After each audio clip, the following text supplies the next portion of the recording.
I'm one of those guys who drinks his coffee black. So I'm on my 6th cup. It's 10 in the morning. Probably have 4 more, but it's okay. It's okay. We're all in our own zone, right? If you say it's okay one more time, we have to do a health and wellness check. Welcome, everyone, to the Profit Meets Purpose podcast presented by Constant Method, where we explore how for-profit companies can thrive while supporting nonprofits and their missions. Whether you're a new startup or an existing company trying to launch a product or service aimed at the nonprofit market, this podcast exists to help you discover what it takes to create impact and profit by supporting those who serve others. Welcome once again to the Profit Meets Purpose podcast. Today we are chatting with Matt Moss, the leading expert in nonprofit tech recruiting, and we're talking about the challenges of whom to hire when in order to grow and scale a company or a new product and service in the nonprofit world. So this podcast is really for you if you are a startup or you're an established company trying to bring that new product and service to the nonprofit market, and you've got questions around people.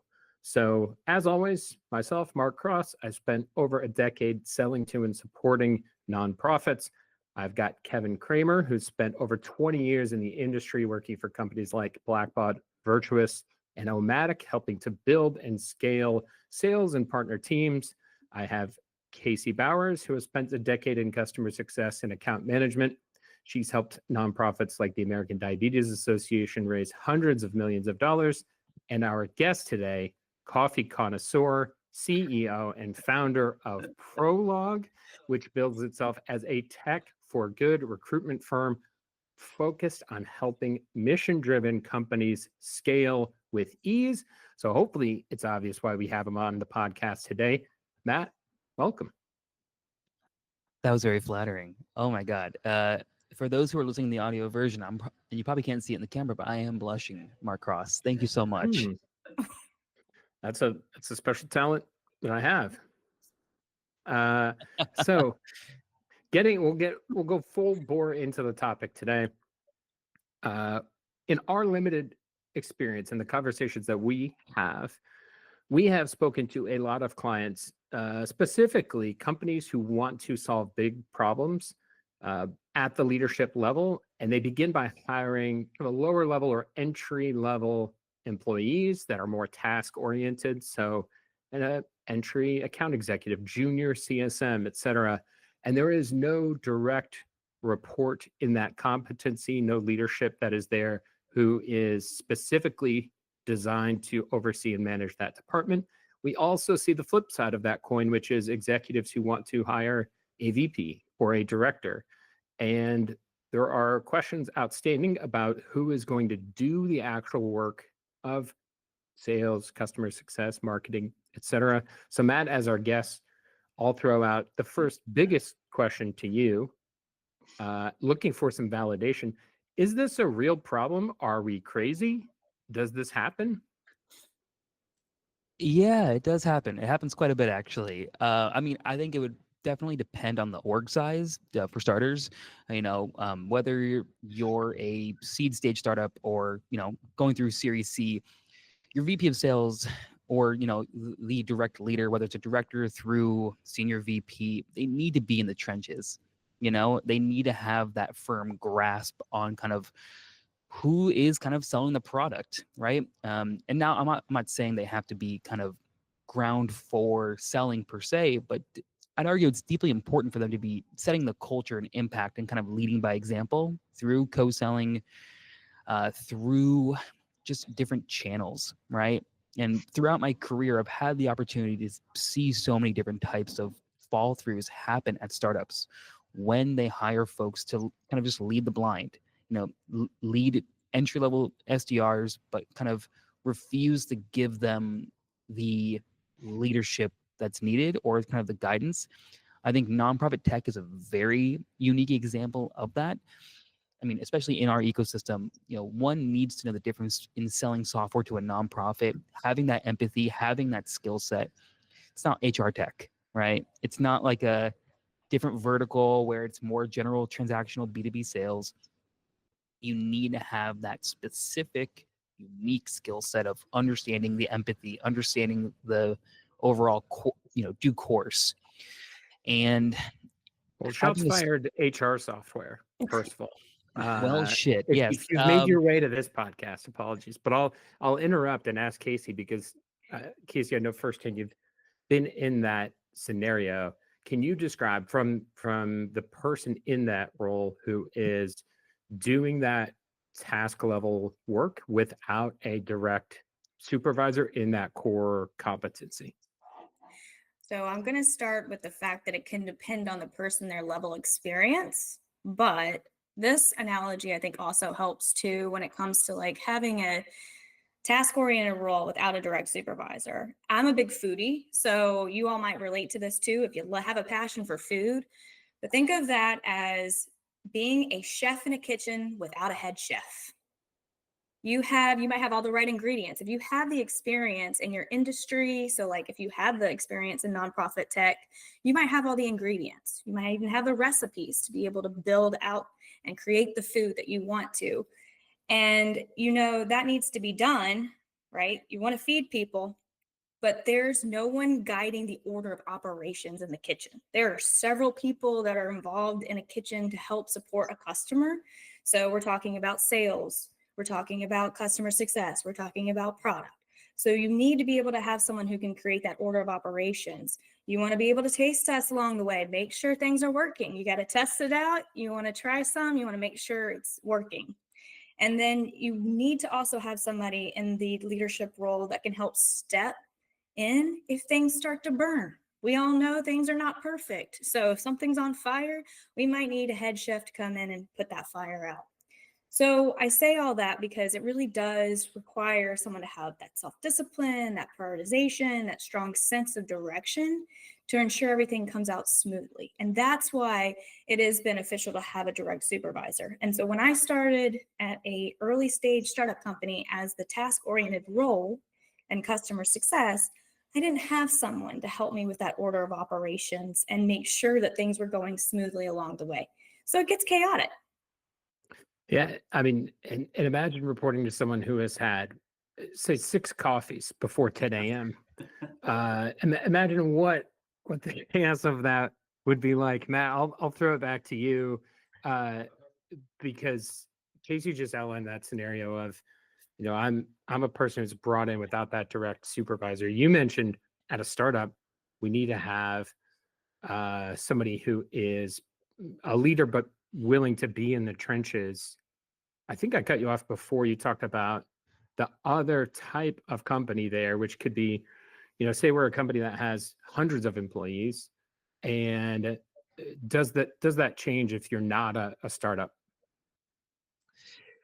I mean, when you're a larger company, I would argue you have a little bit more of a flexibility, right? Like you're able to kind of have a blueprint already chiseled out.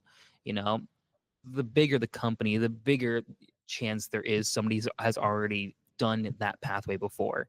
They've done that sales motion. There is already kind of something that a junior rep can kind of either replicate or kind of be able to mimic in their own way or style. Doesn't matter if it's a direct manager. I think it's just more so having a template there, to kind of mess around with. I think I kind of want to touch on the low level candidate hiring with no direct manager. Specifically, to Casey's point, it's a fight or flight situation. Either you can rise to the occasion, wear a million hats at once with kind of like, oh shit, we're figuring it out in real time. Or that person's, having no direction. They're probably biding their time interviewing elsewhere where they can get that direct manager. If someone is, what should that larger company be aware of? What are the internal kind of red flags before you're about to roll someone out in that potential flight or flight scenario where they might put somebody in that position? I'd imagine if you're an executive at a company kind of deciding what level to hire on, and you've centered on, we're going to bring in this person who's more of a junior level task oriented employee, and now you're hearing like, hey, if we don't support that person, they could maybe leave. What should be on their radar then when making that decision? I think understanding the upward mobility and how that person can have that growth kind of with all the training they could possibly have. If there is no direct manager in sight and you're kind of just hiring a task oriented person, demonstrating to that individual that's coming in the door, how are they going to succeed? How are they going to, provide to the company, and vice versa? What resources, even if they don't have a direct manager, what resources do they have already at hand for them to kind of, dive into and kind of be able to kind of utilize at their disposal?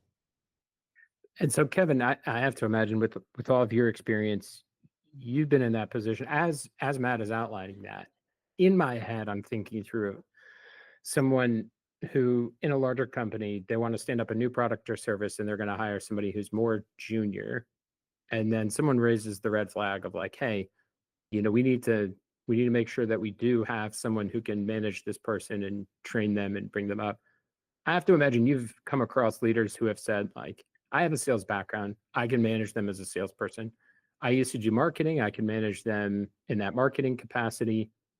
One, does that happen? And what are the places all of that goes wrong?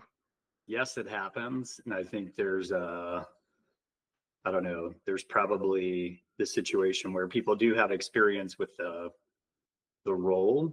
So again, you use sales, like, yeah, I've done sales, but selling a certain product or service into market requires other factors. There's competitive landscape. There's, the roles and personas that we talk about, who are the right people to talk to. Those things are still really important.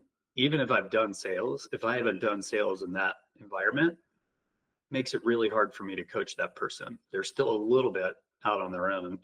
I think I would turn that around. And a couple of things Matt mentioned that I would double down on, which is sort of defining this success. I think when you're hiring, I'll take it a different direction. Best case scenario, worst case scenario. Worst case scenario is you make a quote unquote a bad hire and they don't work out. 3 months in, you've trained them, they're onboarded and ramped. 3 months before you figure out like, hey, this isn't working out. 3 months before you sort of make a decision to cut bait. And now you're a year in and you really haven't gained traction. Part of that could be maybe the resource wasn't right. Part of that might be that you don't understand the business or how to actually sell in that environment and you've just set them up to fail. Best case scenario, when I'm hiring as a manager or a sales leader, I want to be able to say, I know with pretty high degree of certainty what it's going to take to succeed. Here's what your day-to-day is going to look like. Here's the activity that I expect you to have. If you do these things, we will get results. That's the best case scenario. You set the right expectations. And the only way you get to that right expectations is if you've actually done the work, right? And sort of fit into that. And I could, again, as a sales leader that has sold in those environments, I can have a high degree of confidence of like, this is what it takes to succeed. For salespeople that are coming in, and I would be interested in Casey's take on the CS side. For salespeople that come in, if they hear something in the hiring process that says, hey, you can be successful if, and they get in there and you do those things and it doesn't happen, that's like a recipe for cut bait and run and go find another job. And that's not good for anybody. And I just go back to that, like the expectations in the hiring process, the confidence of which you sort of carry that in that process is so important to set everybody up for success, the company, the manager, the salesperson. So. And is that then, Matt, kind of what you were describing from the outset?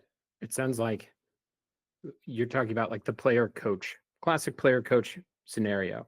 We're going to hire someone who's going to come in and do the job and set the foundation and then hire in behind them. Is that the ideal scenario for the smaller startup type team? 100%. Yeah.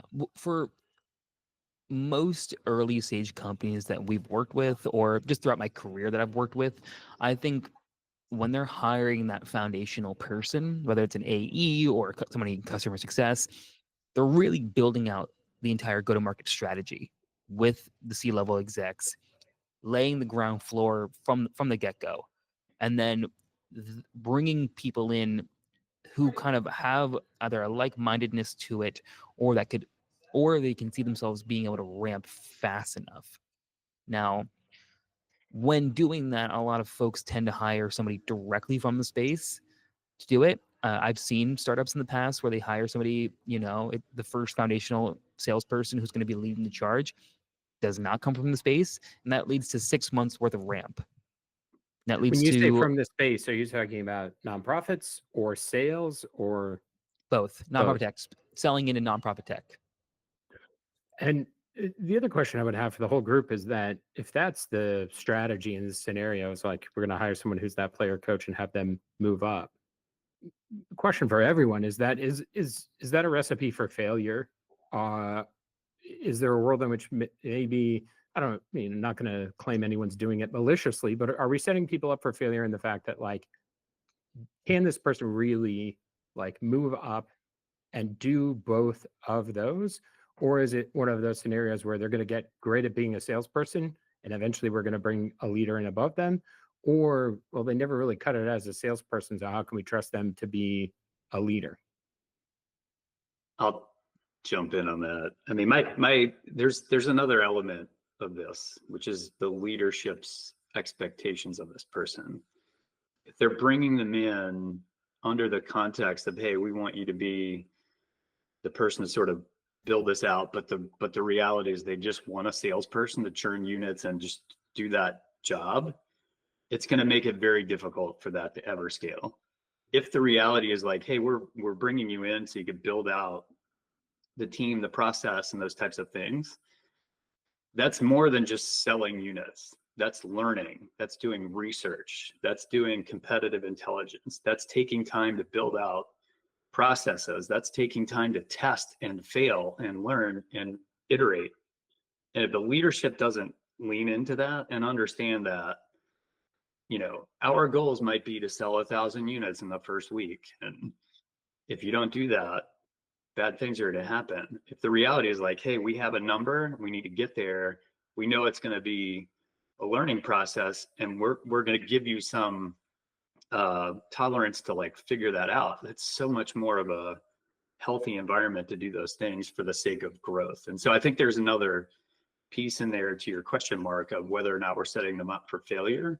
I think there's more than just, are you the foundational AE that's going to do this, or are you the person that's actually going to build out the processes to help scale? Does that make sense? Yeah, so I would kick it then back to Matt of how do you write that job description? What's the title of the person that you give who's like the player coach? Hey, today we want you to be an account executive, but in 6 months we need you to be the director. How do you manage that? I mean, every company's radically different when it comes to it. I've seen folks hire somebody as just the title go to market. They're not an AE fully. They're not a director fully. Who are they directing? Right? Themselves. Yeah, it's like they look into a mirror and they're pointing and like, you have to do better. But no, realistically, I mean, there isn't one right way to do something, especially at an early stage company. I think it's all about feeling when they're vetting out a person, right? It's like most of the companies we work with who have brought in that foundational go-to-market person, the conversations that happen during those interviews, it's less about a job description and more about what are your core competencies and where do you see yourself 2 years on the line, 5 years on the line? Do you want to grow this thing, or do you just want to, cash a fat paycheck, or both? And there's a number of different areas that one can kind of diverge into. And I wonder, adding on to what Matt's talking about here, is we talked about expectations. We talked about core competencies of having a conversation with somebody and what they might be capable of for 6 months and then growing into a year. But I also would say, like, that's worth having a conversation with the C-suite level team at an early stage company and saying, what does that plan look like? What do you envision to get me like the person that you're hiring to go from maybe an individual contributor, a player for 6 months. And what does that plan look like to get me to that next level? And how are you going to support me? And I also think it comes out to then you also, if you're planning on doing that, most likely the C-suite is evaluating you in that individual contributor role, but they're going to want to see some proof that you can take on that leadership responsibility. So I would say build out the plan where there's like 20 to 30% of your time is dedicated to being able to show that you're capable of doing that next level. So that's where I would say, like, I think it's worth having that really frank, transparent conversation with them on, okay, well, how are we going to work together to ensure that I am set up for success and I can go to the next level? And Casey, that's a great point. So imagine you're somebody listening to this who's potentially stepping into one of those player coach roles. What do you think the expectation should be on who builds out that plan and who guides it? I think here's how I look at it is I would, if I want to come in and show what I'm capable of going into that next level, I should be coming in with a plan.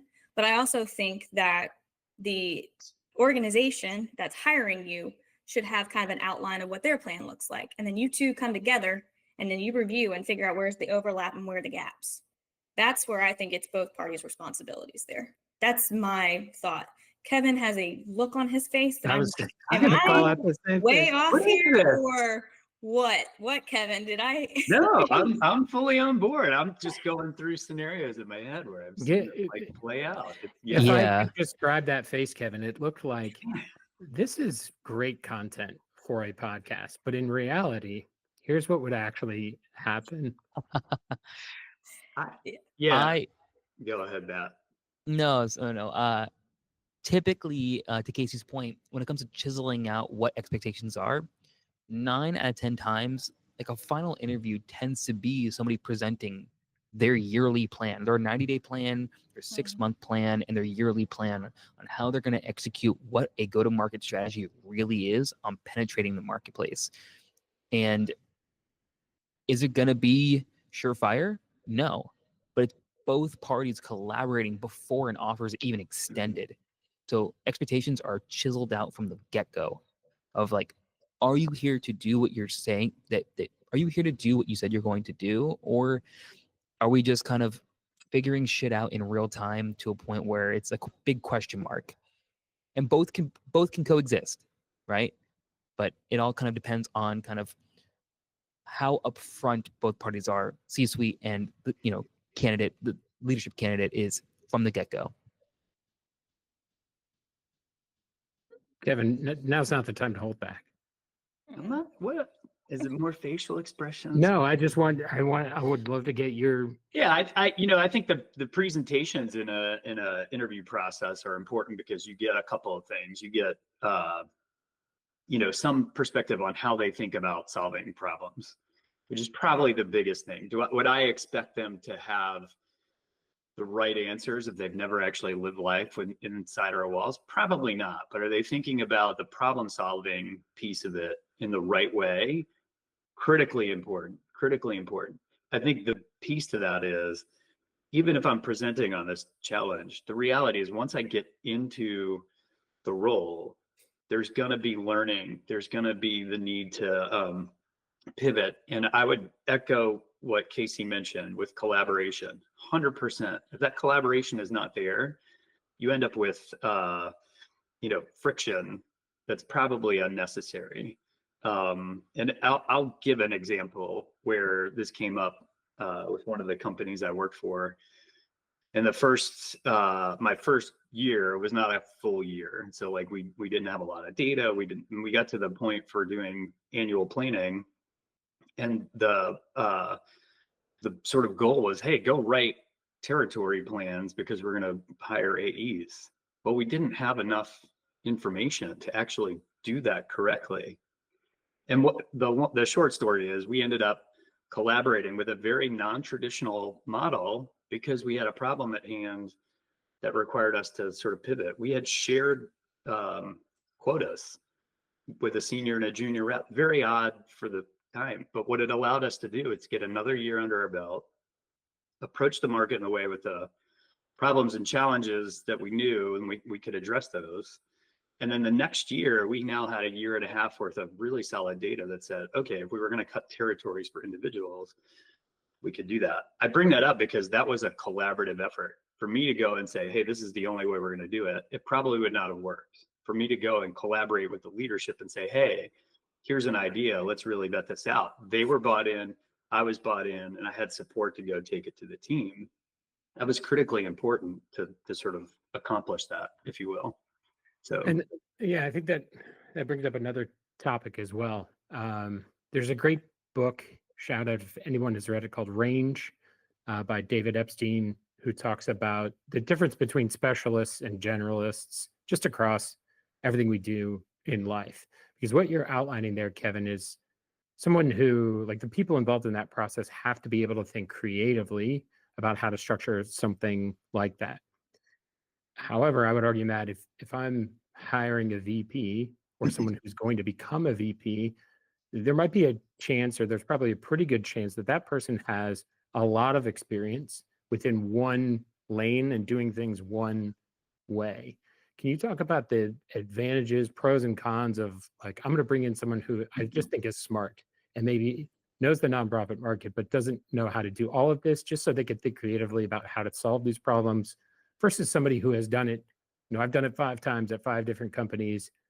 This is the playbook to run. It's not really a collaboration. We're just going to do it my way because I know that it works. Yeah, I mean, there's a number of different angles we can take here. When it comes to bringing in a specialist, I mean, if that's a person in leadership, I mean, they're coming from doing it before. They've worked the model. They come from the space. They don't need that ramp up time to kind of worry about that. I mean, it's the idea of being a master of one or a master of none, right? And being a generalist is good maybe when it comes to general B2B SaaS, where it's like you understand different market conditions, you understand kind of how to grow revenue lanes to an extent. But I think when it comes to working in a niche environment, having a specialist there who really does understand how to elevate your revenue goals, how to penetrate that market, and also kind of give a plan to the lower level management, and then, you know, relate it down to just, you know, the low level candidates doing the task work. It is a trickle down effect that I think is a lot more advantageous long term. First, I would consider myself a master of puppets. I love Metallica. Needle drop for Metallica right here. We'll add it in post. Casey, Yeah. thoughts on generalists versus specialists? So for generalists, I'd say there's a couple of things I think about. Is what's the company level? So is it an early startup? Is it like the startup range? I find, and if it's more like task oriented, I would say I really want and have somebody who's a generalist, because I'm looking for someone who's adaptable in that environment. They need to be kind of quick on their feet. They need to be able to be resourceful. So I'm going to be looking for those kinds of like types of competencies. And they don't necessarily have to be world class at that point in time, because they're ramping up and they're building as they go. So I want someone to have a little bit more flexibility and not be like so laser focused on one thing. I believe that it's really beneficial when it does come to getting into the leadership level. Specialists are really beneficial there, especially in the startup world, because then they can ramp up much faster. Like Kevin said and Matt said, like they can probably come in and they can ramp up within 3 months versus like 6 months, and they can make a quicker impact. And they would have a playbook that they may use, but they can bring it into the organization that they're now working with, and then figure out what works for that organization. Because it's not like a one size fits all. That model might not necessarily 100% work, copy paste from the previous organization they worked at. So I would say it really does depend on the situation and the organization's size that they're coming into. So if they're an organization that's maybe like 50 to 100 employees and they're working towards growing and scaling, then I would think about they might have more of the money, the budget, and the resources to bring on specialists in those task-oriented roles. And then that will help kind of really grow the company much faster. And I'm going to kind of zag off topic a little bit here because it triggered something for me to ask Matt, which is, we've been talking here about specialists in terms of like, do you know sales or do you know customer success? But you brought up a great point earlier in that specialists or areas of focus also include the industry. So I'll frame the question by asking this. If you're in a position to hire a full-time person at a tech for good company or agency or consultancy, would you rather have somebody who knows nonprofits but knows nothing about that area of business, or would you rather have someone who's great at that area of business and knows nothing about nonprofits? That is a great question. Love this. Yeah, I would put the latter, because I personally would argue somebody who's coming from nonprofit direct might not have the same drive as a salesperson getting started. They're two radically different. Fundraising, somebody who's coming from a director of development or an annual gifts officer position, it's a different level of discipline, right? And you can know a lot about the nonprofit market and the nonprofit world, but how it translates to a tech startup and understanding that market is night and day. And I've seen folks hire folks from the nonprofit market and it just not work out. Whereas hiring, let's say, a new grad who can grow into the nonprofit tech space, learn it, digest it, and kind of build alongside it, that has a lot more of a beneficial, because then they're able to learn that market while also kind of having all the tools at their disposal of, let's say, an SDR or an AE. Kevin, do you concur? I think it's situational. Matt is full of shit. Listen, I've hired both. No, this is a question. It's very nuanced. Philosophical question. Do you hire people that know sales that don't have the nonprofit understanding, or do you hire people that have nonprofit like knowledge? And I think Matt took it from they've worked at a nonprofit and are coming in that may need to learn how to sell. And to me, the answer to that is not a one size fits all. And Mark, you've heard me say this. The enablement and the training and the onboarding is not a one size fits all. If I have a seller that's coming in that doesn't know the nonprofit, my training and support of that person as their manager or their sales leader is very different than if I'm bringing somebody in from the nonprofit space that doesn't know how to sell. Those are two different things, and they can both be successful, but 100% the time to value and their ability to succeed is how much you put in and how you approach the onboarding, enablement, and ongoing support. And so there's it's not a I think it's situational. Okay, so then what's easier to teach? Are you asking me? I could teach both, Mark. Come on. Well, Kevin, of course. Kevin's a master here. Come on. Do we know who we're talking to? I don't know that there's one that's easier to teach. They're just different. Both require time in the seat to really like have the experiences to where you're truly comfortable. I think the other piece to that question is like, what's easier to teach? It's not just like, hey, we did a week worth of class and you're done. To me, any of the onboarding in a selling environment specifically, part of that is like, yeah, there's a little bit of what you would consider kind of quote unquote classroom training. So much of how it soaks in is like getting on calls, prepping for those calls, having those calls, and then debriefing and coaching on those calls. Not for the first week, not for the first month, that is an ongoing thing. And I think the part of that answer, Mark, is just, again, how much do you put into the investment with those folks? I wouldn't say one is easier than the other. I think, again, skill set wise, what they're comfortable with, some of those things really do come up. And I think one other thing especially with new folks that are coming in, the reality is they're not going to know everything, and that's okay. Take that off the table. Like, if you don't understand what this person is talking about on the other side about fundraising, that's okay. Be curious, ask questions. It's okay if you say, hey, I'm not familiar with that. Can you help me understand? That's okay. And so that the expectation of perfection, I think, is another element to consider there. Yeah, I appreciate that the answer here is a spectrum, and it's situational. It doesn't make for great content, Kevin, but a sufficient answer nonetheless. So I'll put it back on Casey to give us a really hot take and say, if you were, in your experience, what was more difficult to learn, how to become good at customer success or how to understand nonprofits? So from my perspective, customer success was easier to learn than nonprofits.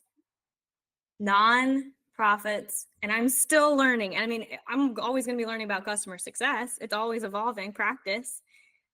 Nonprofits, not only are they incredibly complex and they all operate differently. Yeah, there's a structure to them if they're small or if they're a larger organization, but there are so many intricacies behind their work, their cause, like what they're focused on as an organization. So meaning like if they're a smaller organization, they're looking to build up sustainable funding because it's crucial to them at that point in time. They need to be able to have funds coming in to survive and be able to support the mission that they're working towards.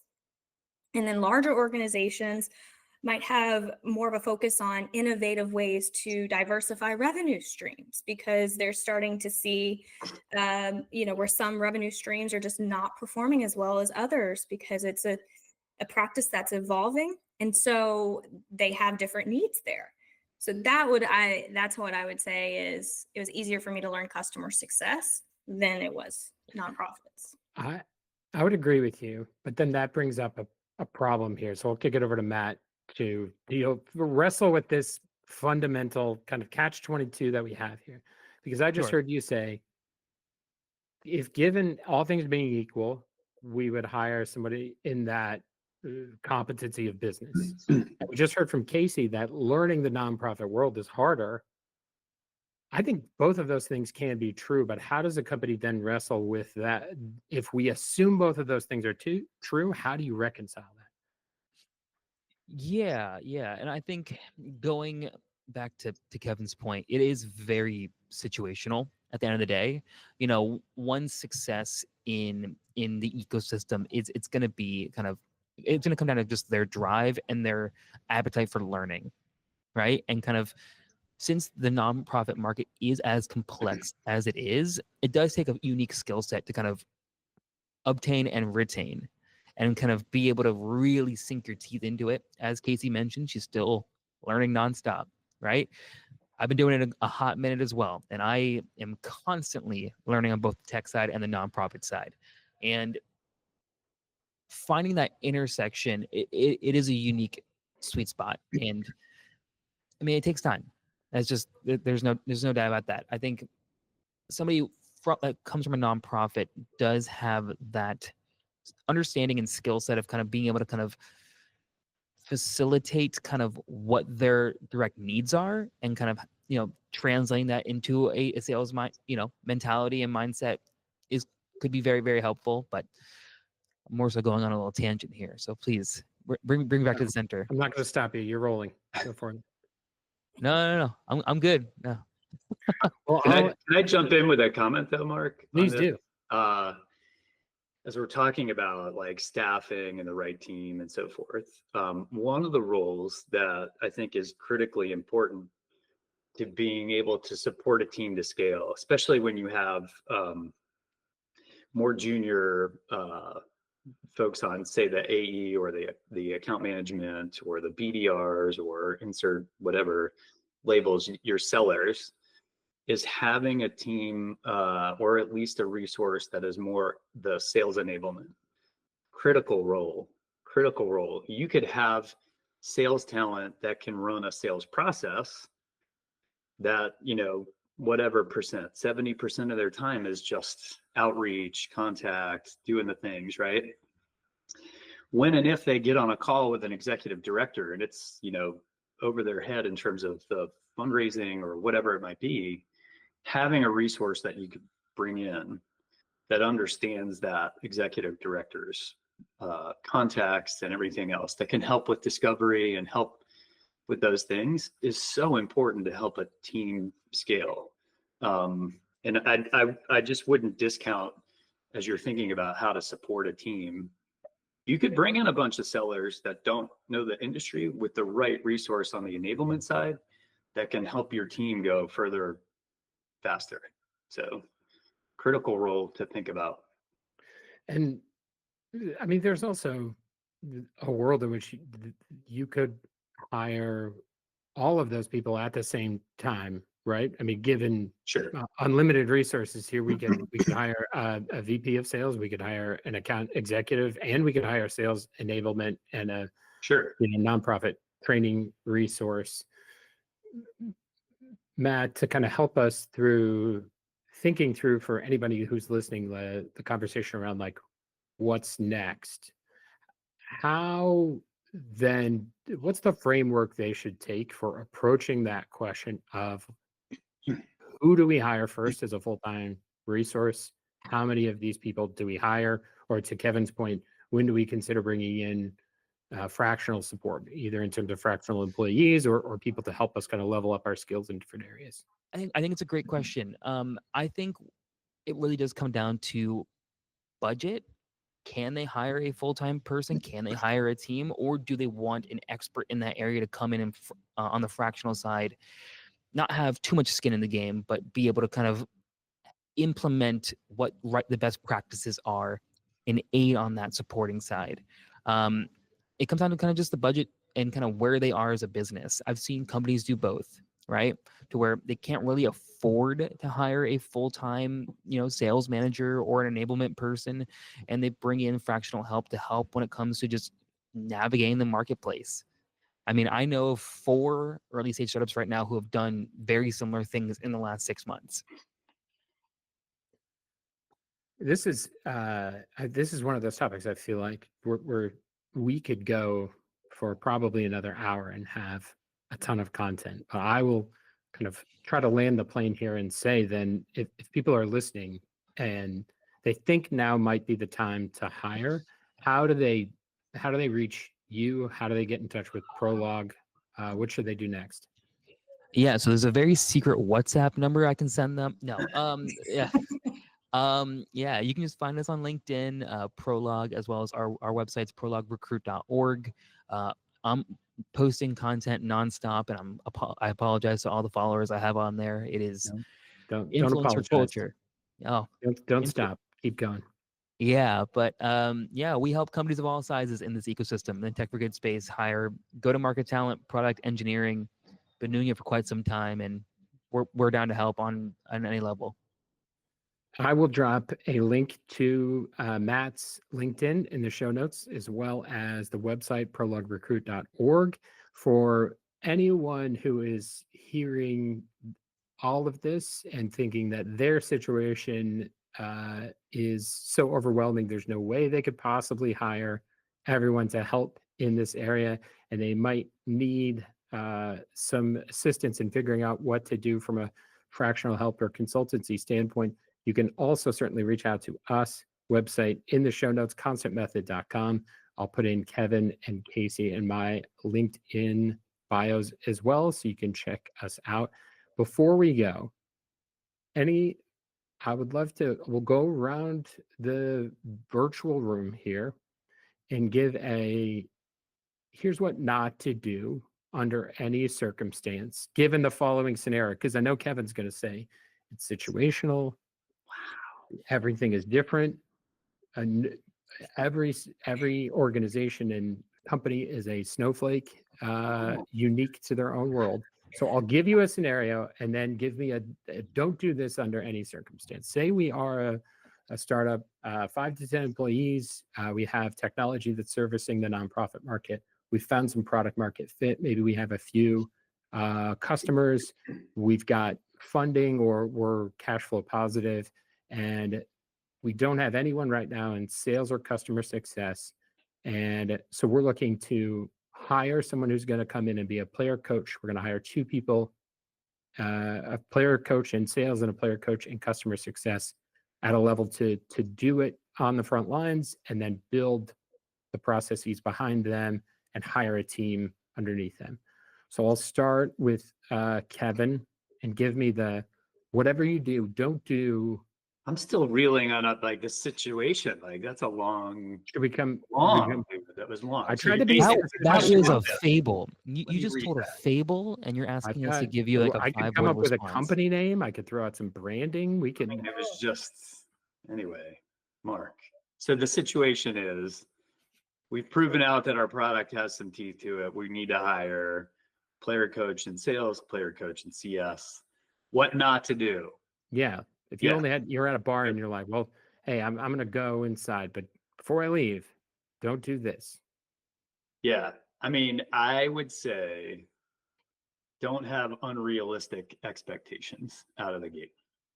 What do you mean by that?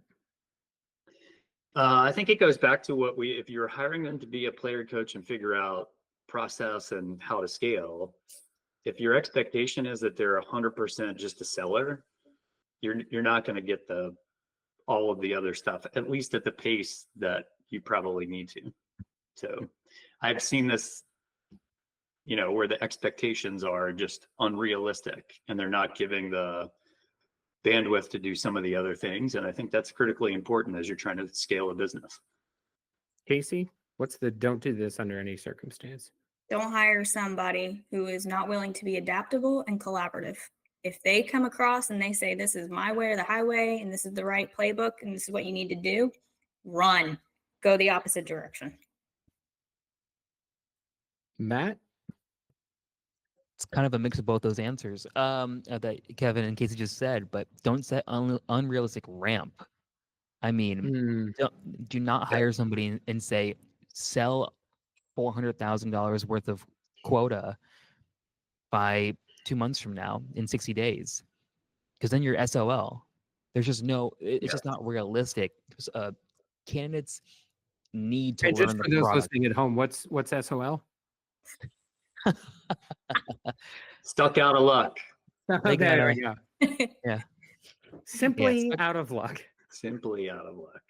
Yeah, but I mean, just when you're in the go-to-market space, or really any part of a tech startup, you need to know the product inside and out, and really learn that, and then tangentially or in tandem, really understand what is the market, how do I penetrate the market, and expecting somebody to be billing instantaneous unless they come from a direct competitor to where they know exactly what you do, it's going to take a minute.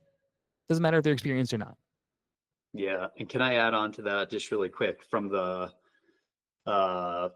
employee side of that equation, coming into that situation, I think it's really important to get a grasp on whether or not the company has a firm understanding of their market presence, their market opportunity, the upside of what they see, and how, back to Casey's point of sort of understanding what their thought is on a plan. And Matt, to your point, I mean, if that comes in and the expectation and ramp is unrealistic, I've got to ask the questions of like, hey, is that possible? Is there enough market share for me to go get that? What are our competitive, those are things that you won't know until you really get in. So ask the right questions to make sure you're comfortable with what those expectations are. And I mean, that's it, again, hiring wise, when both sides have a really transparent conversation and understanding on that front, like that's a better recipe for success for sure. And I'll add my on, which is an old folksy saying of don't judge a fish by its ability to climb a tree. If you're hiring in a player coach, you're probably making a sacrifice somewhere in terms of like you're hiring somebody who really knows how to build a process and coach a team, but maybe isn't as great on the sales or CS side, or vice versa. So understand where those gaps are, and put your company in a position where 6 months down the road, you say, like, this person's not doing great at building our sales process. Well, if you've hired someone who's never done that before, and to Kevin's point, you didn't set those expectations and plan to get them up to speed accordingly, you've set the company up for failure. So we are out of time for today. Thank you, everyone, for listening. This episode will drop on Wednesday. Every following Wednesday, we'll have a new episode of the podcast for you.